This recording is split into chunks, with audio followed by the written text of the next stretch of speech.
राधे कृष्णा। आप सभी को आज की वीडियो में मैं आपको सुनाऊंगी बृहस्पतिवार की कथा। बहुत ही उत्तम व्रत है और बहुत ही सुंदर कथा। चलिए शुरू करते हैं। एक समय की बात है, भारतवर्ष में एक प्रतापी राजा राज करता था। वह बड़ा ही प्रतापी और दानी था। वह प्रतिदिन मंदिर में दर्शन करने जाता, ब्राह्मण और गुरु की सेवा किया करता था। उसके द्वार से कोई भी निराश होकर नहीं लौटता था तथा वह प्रत्येक गुरुवार को व्रत करता एवं पूजा करता था। हर दिन गरीबों की सहायता करता था, परंतु यह सब बातें उसकी रानी को अच्छी नहीं लगती थी। वह न तो व्रत रखती और न ही किसी को एक पैसा भी दान में देती थी और राजा को भी ऐसा करने से मना करती थी। एक समय की बात है, जब राजा शिकार खेलने वन को गए थे और घर पर रानी और दासी थी। उसी समय गुरु बृहस्पति एक साधु का रूप धारण कर राजा के दरवाजे पर भिक्षा मांगने आए। रानी से भिक्षा मांगी तो वह कहने लगी, हे साधु महाराज, मैं इस दान और पुण्य से तंग आ चुकी हूँ। मेरे से घर का कार्य ही समाप्त नहीं होता। इस कार्य के लिए तो पतिदेव ही बहुत हैं। अब आप इस प्रकार की कृपा करें कि सारा धन नष्ट हो जाए ताकि मैं आराम से रह सकूं। साधु बोले, हे देवी, तुम तो बड़ी विचित्र हो। संतान और धन से कोई दुखी नहीं होता, इसको सभी चाहते हैं। पापी भी पुत्र और धन की इच्छा करते हैं। अगर तुम्हारे पास धन अधिक है तो भूखे मनुष्यों को भोजन करवाओ, प्याऊ लगवाओ, ब्राह्मणों को दान दो, धर्मशालाएं बनवाओ, कुआं, तालाब, बावड़ी, बाग बगीचों आदि का निर्माण करवाओ तथा निर्धन मनुष्यों की कुंवारी कन्याओं का विवाह करवाओ और अनेकों यज्ञ आदि धर्म कर्म करो। इस प्रकार के कार्यों से आपके कुल का और आपका नाम परलोक में सार्थक होगा और आपको स्वर्ग की प्राप्ति होगी। परंतु वह रानी इन सब बातों से खुश नहीं हुई। वह बोली, हे साधु महाराज, मुझे ऐसे धन की कोई आवश्यकता नहीं है जिसको मैं और मनुष्यों को दान दूं तथा जिसको रखने संभालने में ही मेरा सारा समय नष्ट हो जाए। साधु महाराज ने कहा, हे देवी, अगर तुम्हारी ऐसी इच्छा है तो ऐसा ही होगा। मैं तुम्हें जैसा बताता हूँ तुम वैसा ही करना। बृहस्पतिवार के दिन घर को गोबर से लीपना, अपने केसों को धोना, केसों को धोते समय स्नान करना, राजा से कहना वे हजामत बनवाए, बाहर जन्मे मांस मदिरा खाना, कपड़ा धोबी के यहाँ धुलने को डालना। इस प्रकार 7 बृहस्पतिवार करने से तुम्हारी सब धन संपत्ति नष्ट हो जाएगी। यह कहकर साधु महाराज वहां से अंतर ध्यान हो गए। रानी ने साधु महाराज के कहने के अनुसार वैसा ही किया। 3 बृहस्पतिवार ही बीते थे कि उसकी समस्त धन संपत्ति नष्ट हो गई और भोजन के लिए भी दोनों समय परिवार तरसने लगा तथा सांसारिक भोगों से दुखी रहने लगा। तब वह राजा रानी से कहने लगा कि हे रानी, तुम यहाँ पर रहो, मैं दूसरे देश को जाऊं, क्योंकि यहाँ पर हमें सभी मनुष्य जानते हैं, इसीलिए कोई कार्य भी नहीं कर सकता। देश चोरी परदेश भिक्षा के बराबर होती है। ऐसा कहकर राजा परदेश चला गया। वहां जंगल में जाता, लकड़ी काट कर लाता और शहर में बेचता। इस तरह जीवन व्यतीत करने लगा। इधर राजा के बिना रानी और दासी दुखी रहने लगी। किसी दिन भोजन मिलता और किसी दिन जल पीकर ही रह जाती। एक समय रानी और दासी को 7 दिन बिना भोजन के व्यतीत हो गए। तो रानी ने अपनी दासी से कहा, हे दासी, यहाँ पास ही की नगर में मेरी बहन रहती है। वह बड़ी धनवान है, तो उसके पास जा और वहां से 5 सेर बेजर मांग कर ले आ, जिससे कुछ समय के लिए गुजर हो जाएगी। इस प्रकार रानी की आज्ञा मानकर दासी रानी की बहन के पास गई। रानी की बहन उस समय पूजन कर रही थी, क्योंकि उस रोज बृहस्पतिवार का दिन था। जब दासी ने रानी की बहन को देखा तब उनसे कहने लगी कि हे रानी, मुझे तुम्हारी बहन ने भेजा है, मुझे 5 सेर बेजर दे दो। इस प्रकार दासी ने अनेक बार कहा, परंतु रानी ने कोई उत्तर नहीं दिया, क्योंकि वह उस समय बृहस्पतिवार की कथा सुन रही थी। इस प्रकार जब दासी को किसी प्रकार का उत्तर नहीं मिला तो वह बहुत दुखी हुई और क्रोधवश लौटकर अपने गांव को आकर रानी के पास आकर बोली, हे रानी, आपकी बहन बहुत ही धनी है। वह छोटे लोगों से बात भी नहीं करती, क्योंकि मैंने उनसे कहा तो उन्होंने कोई उत्तर नहीं दिया। मैं वापस चली आई। रानी बोली, हे दासी, इसमें उसका कोई दोष नहीं है। जब बुरे दिन आते हैं तब कोई सहारा नहीं देता। अच्छे बुरे का पता विपत्ति में ही लगता है। जो ईश्वर की इच्छा होगी वही होगा। यह सब हमारे भाग्य का दोष है। इधर उस रानी की बहन ने सोचा कि मेरी बहन की दासी आई थी, परंतु मैं उससे नहीं बोली, उससे वह बहुत दुखी हुई होगी। यह सोच कथा को सुन और भगवान विष्णु का पूजन समाप्त कर वह रानी अपनी बहन के घर चल दी और आकर अपनी बहन से कहने लगी, हे बहन, मैं बृहस्पतिवार का व्रत कर रही थी जब तुम्हारी दासी आई, परंतु जब तक कथा होती है तब तक ना उठते हैं और ना ही बोलते हैं, इसीलिए मैं ना बोली। कहो दासी, क्यों आई थी? रानी बोली, हे बहन, हमारे घर पर अनाज नहीं था। वैसे तो तुमसे कोई बात छुपी हुई नहीं है, इस कारण मैंने दासी को तुम्हारे पास 5 सेर बेजर के लिए भेजा था। रानी की बहन बोली, बृहस्पति भगवान सबकी मनोकामना पूरी करते हैं। देखो, शायद तुम्हारे घर में अनाज रखा हो। इस प्रकार का वचन जब रानी ने सुना तो घर के अंदर गई। वहां उसे एक घड़ा बेजर से भरा मिल गया। तब वह रानी और बांदी बहुत ही खुश हुई।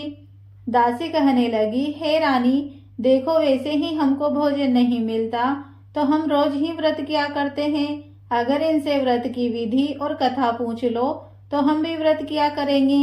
रानी ने अपनी बहन से पूछा, हे बहन, बृहस्पतिवार का क्या नियम है? तब रानी की बहन ने बताया कि बृहस्पतिवार के व्रत में चने की दाल और मुनक्का से भगवान विष्णु का केले की जड़ में पूजन करें तथा दीपक जलाएं, पीला भोजन करें तथा कथा सुने।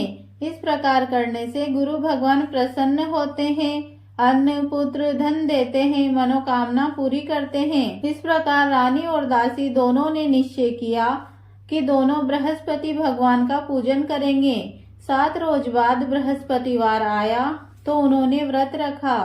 दासी गुड़साल में जाकर चना और गुड़ बीन लाई तथा उसकी दाल से केले की जड़ का तथा विष्णु भगवान का पूजन किया। अब भोजन पीला कहाँ से आए? दोनों बड़ी दुखी हुई, परंतु उन्होंने व्रत किया था तथा इस कारण गुरु भगवान प्रसन्न थे। 2 थालों में सुंदर पीला भोजन लेकर आए और दासी को देकर बोले, हे दासी, यह भोजन तुम्हारे और रानी के लिए है, तुम दोनों भोजन कर लेना। दासी भोजन पाकर बड़ी प्रसन्न हुई और रानी से बोली, चलो रानी, भोजन कर लो। रानी को इस विषय में कुछ भी पता नहीं था, इसीलिए वह दासी से बोली, तू ही भोजन कर, क्योंकि तू हमारी व्यर्थ में ही हंसी उड़ाती है। दासी बोली कि एक महात्मा भोजन दे गया है। रानी कहने लगी, वह भोजन तेरे लिए दे गया है, तू ही भोजन कर। दासी ने कहा, वह महात्मा हम दोनों को 2 थाल में भोजन दे गया है, इसीलिए हम और तुम दोनों साथ साथ भोजन करेंगे। इस प्रकार रानी और दासी ने गुरु भगवान को नमस्कार कर भोजन प्रारंभ किया तथा अब वे प्रत्येक बृहस्पतिवार को गुरु भगवान का व्रत और विष्णु भगवान का पूजन करने लगी। बृहस्पति भगवान की कृपा से रानी और दासी के पास धन हो गया। रानी फिर इसी प्रकार आलस्य करने लगी। तब दासी बोली, देखो रानी, तुम पहले भी इसी प्रकार आलस्य करती थी और तुम्हें धन रखने में कष्ट होता था, इस कारण सभी धन नष्ट हो गया। अब गुरु भगवान की कृपा से हमें धन मिला है, हमें दान पुण्य करना चाहिए। दान में भूखे मनुष्यों को भोजन करवाओ, प्याऊ लगवाओ, ब्राह्मणों को दान दो, कुआं, तालाब, बावड़ी आदि का निर्माण करवाओ, मंदिर और पाठशालाएं बनवाकर दान दो, कुंवारी कन्याओं का विवाह करवाओ, धन को शुभ कार्यों में खर्च करो, जिससे तुम्हारे कुल का यश बढ़े तथा स्वर्ग प्राप्त हो और पितृ प्रसन्न हो। तब रानी ने इस प्रकार के कार्य करना प्रारंभ कर दिए तो काफी यश फैलने लगा। एक दिन रानी और दासी विचार करने लगी कि न जाने हमारे महाराज किस दशा में होंगे, उनकी कोई खोज खबर नहीं है। गुरु भगवान से उन्होंने एक दिन प्रार्थना की तो एक दिन भगवान ने रात्रि में राजा के स्वप्न में कहा कि हे राजन, उठ, तेरी रानी तुझको याद करती है, अपने देश को चला जा। राजा प्रातःकाल उठा और विचार करने लगा, स्त्री खाने और पहनने की ही साथी होती है, पर भगवान की आज्ञा मानकर वह अपने नगर के लिए चलने को तैयार हुआ। इससे पूर्व जब राजा परदेश चला गया था तो परदेश में दुखी रहने लगा था।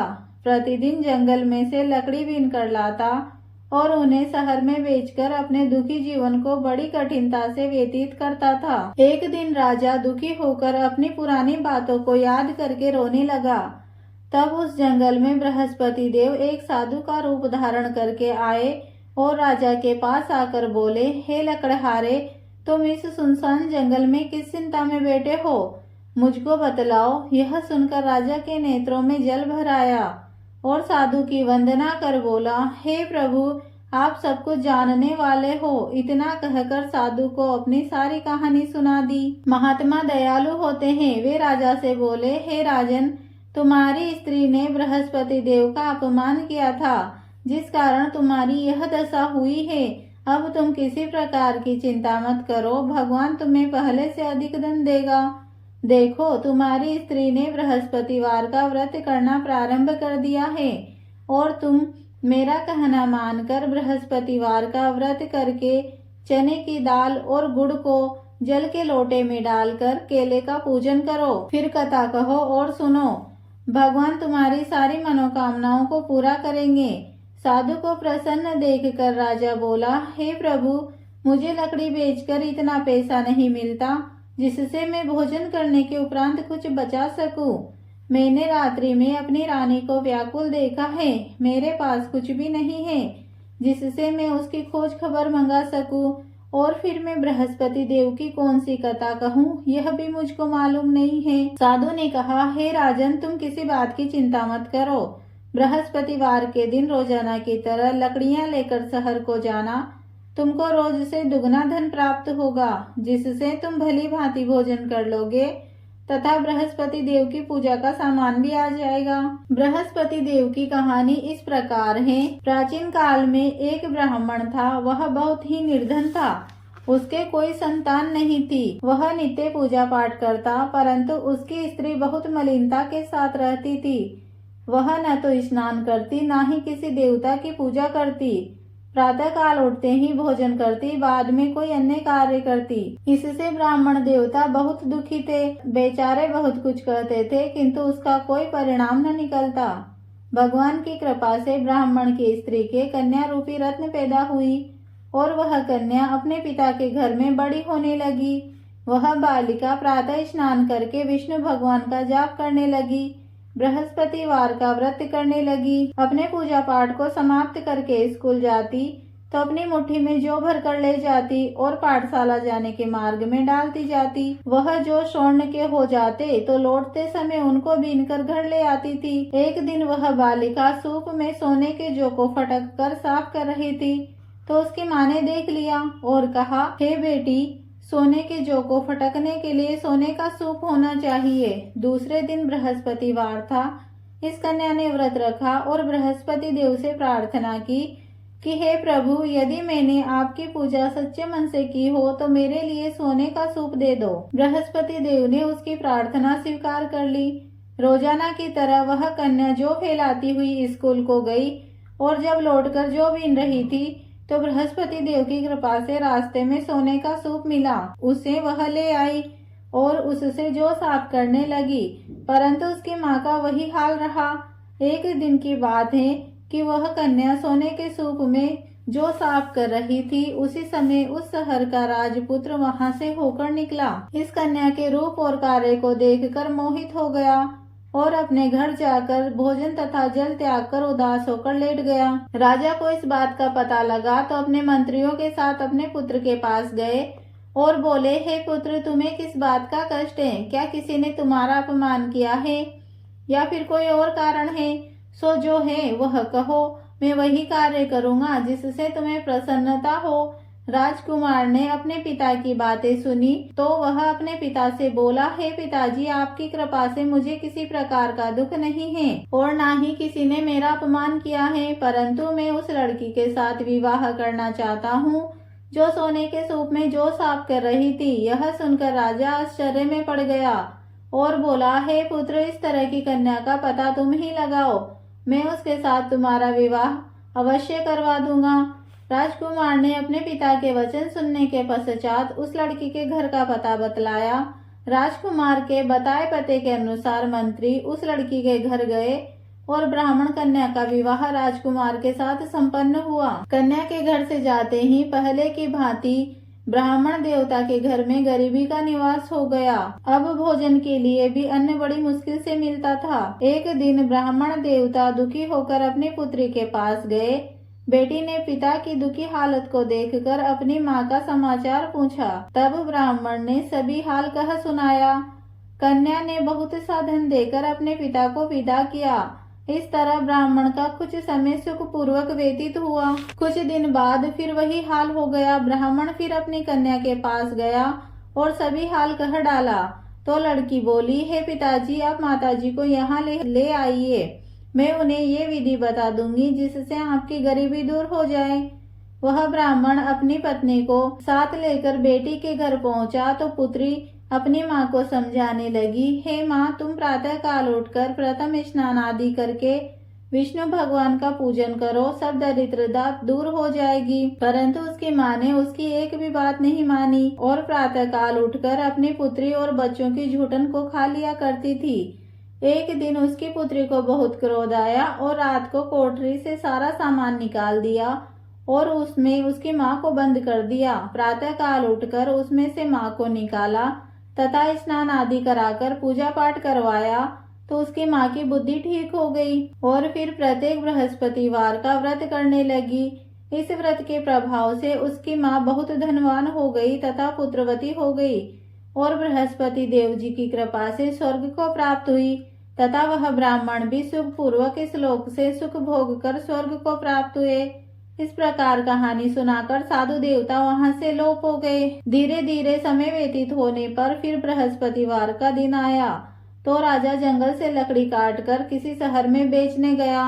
उसे उस दिन और दिन की अपेक्षा अधिक धन मिला। राजा ने चना गुड़ आदि लाकर बृहस्पतिवार का व्रत किया। उस दिन से उसके सभी क्लेश दूर हुए। परंतु जब दोबारा बृहस्पतिवार आया तो वह व्रत करना भूल गया। इस कारण बृहस्पति भगवान नाराज हो गए। उसी दिन उस नगर के राजा ने विशाल यज्ञ का आयोजन किया तथा शहर में यह घोषणा करवा दी कि कोई भी मनुष्य भोजन न बनाए तथा आग भी न जलाए। समस्त लोग मेरे यहाँ भोजन करने आए। इस आज्ञा को जो नहीं मानेगा उसे फांसी की सजा दे दी जाएगी। इस तरह की घोषणा संपूर्ण नगर में करवा दी गई।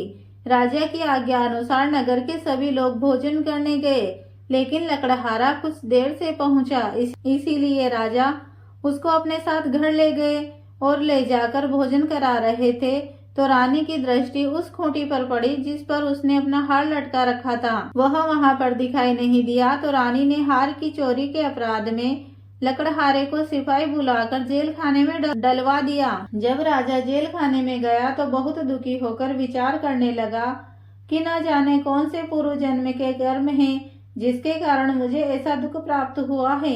फिर राजा उसी साधु महाराज को याद करने लगा जो उसे जंगल में मिला था। उसी तत्काल बृहस्पति देव साधु के रूप में प्रकट हो गए और उसकी दशा को देखकर कहने लगे, अरे मूर्ख, बृहस्पति देवता की कथा नहीं की, इस कारण तुझे दुख प्राप्त हुआ। अब चिंता मत कर, बृहस्पतिवार के दिन जेल खाने के दरवाजे पर 4 पैसे पड़े मिलेंगे, उनसे तू बृहस्पति देव की पूजा करना, तेरे सभी कष्ट दूर हो जाएंगे। बृहस्पतिवार के दिन उसे 4 पैसे मिले। राजा ने उसी पैसे से व्रत और पूजन किया। उसी रात को जब राजा सो रहा था तो बृहस्पति देव ने राजा को स्वप्न में कहा, हे राजन, तुमने जिस आदमी को जेल खाने में हार की चोरी के अपराध में बंद कर रखा है वह निर्दोष है, वह राजा है, उसे छोड़ देना। रानी का हार उसी खूंटी पर टका हुआ है। अगर तू ऐसा नहीं करेगा तो मैं तेरे राज्य को नष्ट कर दूंगा। राजा प्रातःकाल उठा तो रानी का हार खूंटी पर टका देखकर लकड़हारे को बुलाकर क्षमा मांगी तथा राजा को योग्य सुंदर वस्त्र आभूषण देकर विदा किया। गुरुदेव की आज्ञा पाकर राजा अपने नगर को चल दिया। राजा जब नगर के निकट पहुंचा तो उसे बड़ा ही आश्चर्य हुआ। नगर में पहले से अधिक बाग, तालाब, कुएं, मंदिर तथा बहुत सी धर्मशालाएं बनी हुई थी। राजा ने पूछा, यह सब किसके हैं? तो नगर के सब लोग कहने लगे कि यह सब रानी और दासी के हैं। तो राजा को आश्चर्य हुआ और गुस्सा भी आया। जब रानी ने खबर सुनी कि राजा आ रहे हैं तो उसने दासी से कहा, हे दासी, देख राजा हमको कितनी बुरी हालत में छोड़ गए थे। वह हमारी यह हालत देखकर लौट ना जाए, इसीलिए तू दरवाजे पर खड़ी हो जा। रानी की आज्ञा अनुसार दासी दरवाजे पर खड़ी हो गई। राजा आए तो उन्हें अपने साथ ले आई। तब राजा ने क्रोध करके अपनी तलवार निकाली और पूछने लगा, यह बताओ यह धन कैसे प्राप्त हुआ? तब रानी ने कहा कि यह धन हमें बृहस्पति देव की कृपा से प्राप्त हुआ है। राजा ने निश्चय किया कि 7 रोज बाद तो सभी बृहस्पति देव का पूजन करते हैं, परंतु मैं रोजाना दिन में 3 बार कहानी कहा करूंगा और रोज व्रत किया करूंगा। अब हर समय राजा के दुपट्टे में चने की दाल बंधी रहती तथा दिन में 3 बार कहानी कहता। एक रोज राजा ने विचार किया कि चलो अपनी बहन के यहाँ हो आए। इस तरह निश्चय कर राजा घोड़े पर सवार हो अपनी बहन के यहाँ चलने लगा। मार्ग में उसने देखा कि कुछ आदमी मुर्दे को लिए जा रहे हैं। उन्हें रोककर राजा कहने लगा, अरे भाइयों, मेरे बृहस्पतिवार की कथा सुन लो। वे बोले, लो हमारा तो आदमी मर गया है और इसकी कथा की पड़ी है। परंतु कुछ आदमी बोले, अच्छा कहो, हम तुम्हारी कथा भी सुनेंगे। राजा ने दाल निकाली और जब कथा आदि हुई तो मुर्दा हिलने लगा। और जब कथा समाप्त हुई कि राम राम करके वह मनुष्य उठ खड़ा हुआ। आगे मार्ग में उसे एक किसान खेत में हल चलाते हुए मिला। राजा ने उसे देखा और उससे बोला, अरे भैया, तुम मेरे बृहस्पतिवार की कथा सुन लो। किसान बोला, जब तक मैं तुम्हारी कथा सुनूंगा तब तक तो 4 हरैया खेत जोत लूंगा। जा अपनी कथा किसी और को सुनाना। इस तरह राजा आगे चलने लगा। राजा के हटते ही बेल पछाड़ खाकर गिर गए तथा किसान के पेट में जोर से दर्द होने लगा। उसी समय उसकी माँ रोटी लेकर आई। उसने यह सब देखा और बेटे से सब हाल पूछा और बेटे ने सब हाल कह दिया। बुढ़िया दौड़ी दौड़ी राजा के पास गई और उससे बोली, मैं तेरी कथा सुनूंगी, पर तू मेरे खेत पर चलकर कह।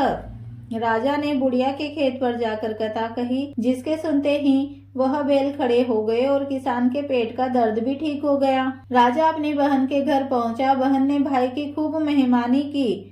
दूसरे रोज प्रातः काल राजा जगा तो वह देखने लगा कि सब लोग भोजन कर रहे हैं। राजा ने अपनी बहन से कहा कि क्या कोई ऐसा मनुष्य है जिसने भोजन नहीं किया हो, तो वह मेरे बृहस्पतिवार की कथा सुन ले। बहन बोली, हे भैया, यह देश ऐसा ही है। पहले यहाँ लोग भोजन करते हैं, बाद में कोई अन्य कार्य करते हैं। अगर कोई पड़ोस में हो तो देख आओ। ऐसा कहकर वह चली गई, परंतु उसे ऐसा कोई व्यक्ति नहीं मिला जिसने भोजन नहीं किया हो। अतः वह एक कुम्हार के पास गई जिसका लड़का बीमार था। उसे मालूम हुआ कि उसके यहाँ 3 रोज से किसी ने भोजन नहीं किया है। रानी ने अपने भाई की कथा सुनने के लिए कुम्हार से कहा तो वह तैयार हो गया। राजा ने जाकर बृहस्पतिवार की कथा कही, जिससे उसका लड़का ठीक हो गया। अब तो राजा की प्रशंसा होने लगी। एक दिन राजा ने अपनी बहन से कहा कि हे बहन, हम अपने घर को जाएंगे, तुम भी तैयार हो जाओ। राजा की बहन ने अपनी सास से कहा तो सास बोली, चली जा, परंतु अपने लड़कों को मत ले जाना, क्योंकि तेरे भाई की कोई औलाद नहीं है।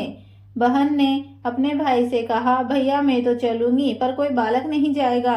राजा बोला, जब कोई बालक ही नहीं चलेगा तो तुम भी क्या करोगी। बड़े दुखी मन से राजा अपने नगर को लौट आया। राजा ने अपनी रानी से कहा, हम निर्वंशी राजा हैं, हमारा मुंह देखने का धर्म नहीं है और कुछ भोजन आदि नहीं किया। रानी बोली, हे नाथ, जब बृहस्पति देव ने हमको सब कुछ दिया है तो औलाद भी अवश्य देंगे। उसी रात बृहस्पति देव ने राजा के स्वप्न में कहा, हे राजन, उठ, सभी सोच को त्याग दे, तेरी रानी गर्भ से है। राजा को यह बात सुनकर बड़ी खुशी हुई। 9वें मास रानी ने एक सुंदर पुत्र को जन्म दिया। तब राजा ने रानी से कहा, स्त्री बिना भोजन के रह सकती है, पर बिना कहे नहीं। जब मेरी बहन आए तो उसे कुछ मत कहना। राजा की बात सुनकर रानी ने हाँ कर दी। जब राजा की बहन ने शुभ समाचार सुना तो वह बहुत खुश हुई और बधाई लेकर अपने भैया के यहाँ आई। तब रानी ने कहा, घोड़ा चढ़कर तो नहीं आई, गधा चढ़ी आई। राजा की बहन बोली, भाभी मैं इस प्रकार ना करती तो तुम्हें औलाद कैसे मिलती। बृहस्पति देव ऐसे ही हैं, जैसी जिसके मन में कामनाएं होती हैं वे सभी पूर्ण करते हैं। जो सद्भावना पूर्वक बृहस्पति देव का व्रत करते हैं एवं कथा पढ़ते हैं या दूसरों को सुनाते हैं, बृहस्पति देव उनकी सभी मनोकामनाएं पूर्ण करते हैं। जैसी सच्ची भावना से राजा और रानी ने बृहस्पति देव की कथा का गुणगान किया तो उनकी सभी इच्छाओं को बृहस्पति देव जी ने पूरा किया। इसीलिए सबको कथा सुनने के बाद प्रसाद लेकर जाना चाहिए। हृदय से उनका मनन करते हुए जयकारा बोलना चाहिए। बोलो बृहस्पति देव भगवान की जय। बृहस्पति देव जी की आरती। ओम जय बृहस्पति देवा, ओम जय बृहस्पति देवा। छीने छीने भोग लगाऊं कदली फल मेवा। ओम जय बृहस्पति देवा। तुम पूरण परमात्मा, तुम अंतर्यामी। स्वामी तुम अंतर्यामी। जगत पिता जगदीश्वर, तुम सबके स्वामी। ओम जय बृहस्पति देवा। चरणामृत निज निर्मल, सब पातक हरता। सकल मनोरथ दायक, कृपा करो भरता। ओम जय बृहस्पति देवा। तन मन धन अर्पण कर, जो जन शरण पड़े। प्रभु प्रकट तब हो कर, आकर द्वार खड़े। ओम जय बृहस्पति देवा। दीन दयाल दयानिधि, भक्तन हितकारी। पाप दोष सब हरता, भव बंधन हारी।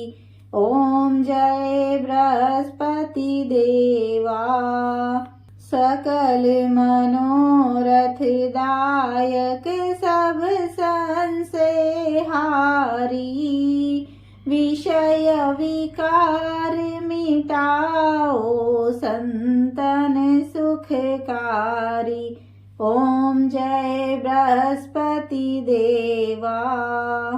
जो कोई आरती तेरी प्रेम सहित गावे, ज्येष्ठानंद नंद सो निश्चय फल पावे। ओम जय बृहस्पति देवा। ओम जय बृहस्पति देवा। ओम जय बृहस्पति देवा। छीने छीने भोग लगाऊं कदली फल मेवा। ओम जय बृहस्पति देवा। बोलो बृहस्पति देव भगवान की जय।